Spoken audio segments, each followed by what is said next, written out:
Dans cette vidéo, on va vous parler des diagrammes de quartiles. Le diagramme des quartiles est en lien avec les mesures de dispersion qu'on a vues plus tôt. Donc, les mesures de dispersion où on vous parlait des quartiles Q1, Q2, Q3. Première chose à faire, c'est de prendre la distribution et de la mettre en ordre croissant du plus petit au plus grand. Donc, ici, j'ai pris la distribution que j'avais et je l'ai placée en ordre croissant. On compte le nombre de données pour s'assurer d'avoir le même nombre de données. Ensuite, ça compte plus, on prend L. On doit sortir nos données importantes, le minimum, le maximum. On a déjà parlé de Q1, Q2 et Q3, qui sont nos quartiles qui séparent la distribution en 4 parties égales. Ici, on voit bien que le minimum, c'est 6 et le maximum 20. 6, 20.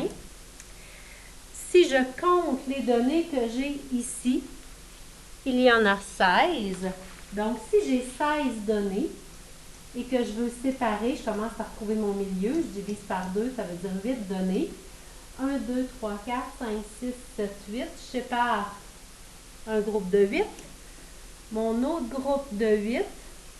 Ce qui va faire que mon milieu est entre deux données. Donc ici, c'est mon Q2, vous vous rappelez. Le Q2 est entre le 15 et le 15. Donc, entre 15 et 15, ça reste 15 pour Q2. Je l'écris.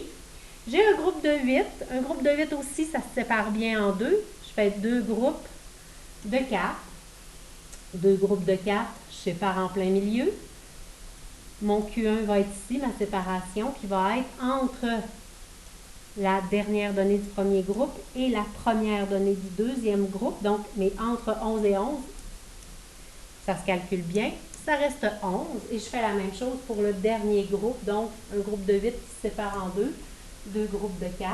Le milieu est entre deux données. Ça donne ici que les deux données sont 18 et 18. Donc, mon Q3 va être le milieu entre 18 et 18. Ça va rester 18.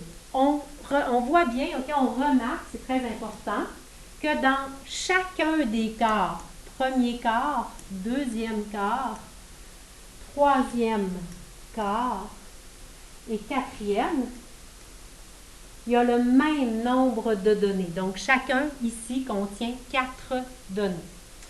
Donc, pour faire le diagramme des quartiles, c'est simple. J'ai besoin d'un axe qui est déjà là, mon axe horizontal. Par la suite, je vais aller chercher ma règle. Vous prenez votre règle parce que c'est important que ce soit bien gradué. Et on gradue comme on est habitué de graduer, tout dépendant des données. Ici, ça va de 6 à 20. Donc, je pourrais graduer tout simplement en bond de 1. Et je ne suis pas obligée de commencer à 0. Je peux dire, OK, ça ici, ça va être mon premier, puis ça va être le 6.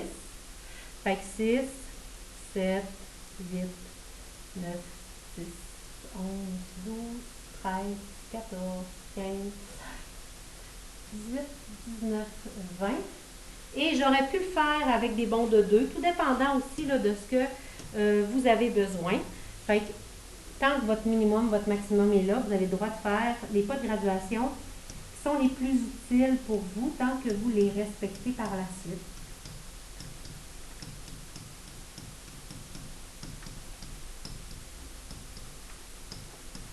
En premier, on va aller placer nos quartiles. Donc, à 11, on a un quartile. Ce qu'on fait, c'est qu'on fait des droites verticales par rapport à Q1, 11, à Q2, 15, je refais une droite verticale. Et à Q3, 18, je refais aussi une droite verticale. Donc, je le fais avec ma règle. Ensuite, je relie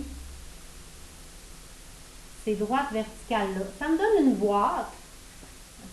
On appelle la boîte des quartiles. Par la suite, on fait les moustaches à notre boîte. Donc, on va placer où est le minimum, à peu près au centre.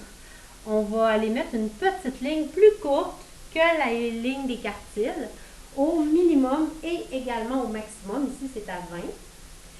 Et tout simplement, je fais une ligne verticale jusqu'à la boîte. Et la même chose à la fin, on appelle ça les moustaches. Donc, ça, c'est mon diagramme des quartiles. C'est terminé. Qu'est-ce qu'il vous donne comme information, ce diagramme des quartiles-là? Il vous donne votre donnée minimum. Il vous donne ici votre Q1. Il vous donne votre Q2.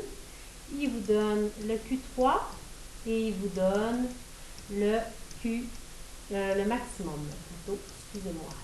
Et ce qu'on voit ici, c'est que ça, la première moustache, c'est le premier quart qui est là. Ici, dans la boîte des quartiles, j'ai le deuxième quart qui est ici, le troisième quart et le quatrième quart. Et ce qu'il faut se rappeler, c'est que dans chaque quart, il y a toujours le même nombre de données.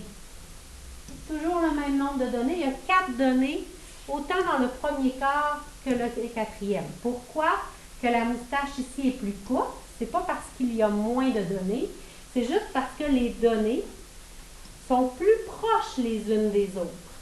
Et donc, ça nous donne des informations sur la dispersion des données, l'étendue des données.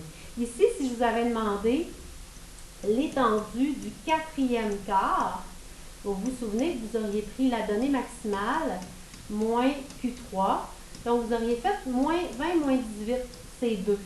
Okay? Parce que les données sont rapprochées de 2. Tandis que si j'avais fait l'étendue du premier quart, l'étendue du premier quart aurait été Q1 moins minimum, c'est-à-dire 11 moins 6 qui donne 5.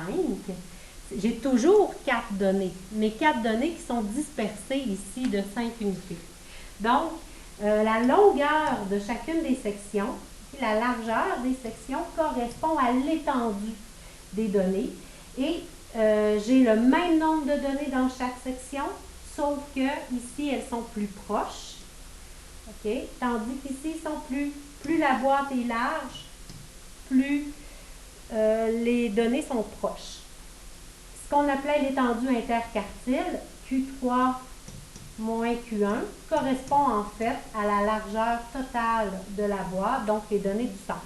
Il y a 25% des données, toujours, dans chaque quart. Et là, on peut faire plein d'interprétations, c'est-à-dire que si j'ai 25% des données, je pourrais dire que dans mon quartile, c'est-à-dire entre 11 et 18, j'ai 50% des données, le 25 plus le 25. Je peux dire que le milieu, c'est mon 15, j'ai 50% des données avant, 50% des données après.